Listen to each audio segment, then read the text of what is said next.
प्रभु तुम बिन दुख कटत नाही, हमें राम लखन भूलई नाही। प्रभु तुम बिन दुख कटत नाही, हमें राम लखन भूलई नाही।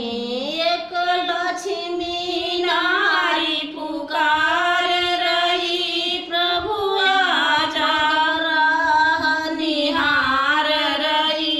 एक लक्ष्मी नारी पुकार रही, प्रभु आपका राह निहार रही।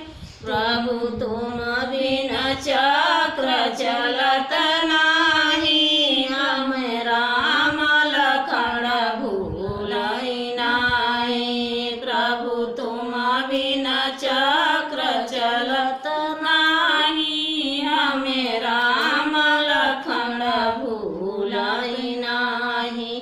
प्रभु तुम बिन सृष्टि रच, प्रभु तुम बिन दुख कटत नाही, हमें राम लखन भूलई नाही।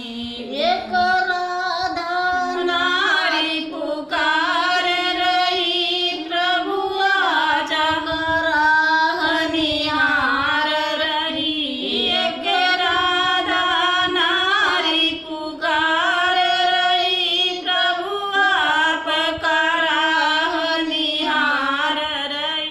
प्रभु तुम बिन बांसी बजत नाही, हमें राम लखन भूलई नाही। प्रभु तुम बिन बांसी बजय नाही, हमें राम लखन भूलई नाही। प्रभु तुम बिन दुख कटत नाही, हमें राम लखन भूलई नाही।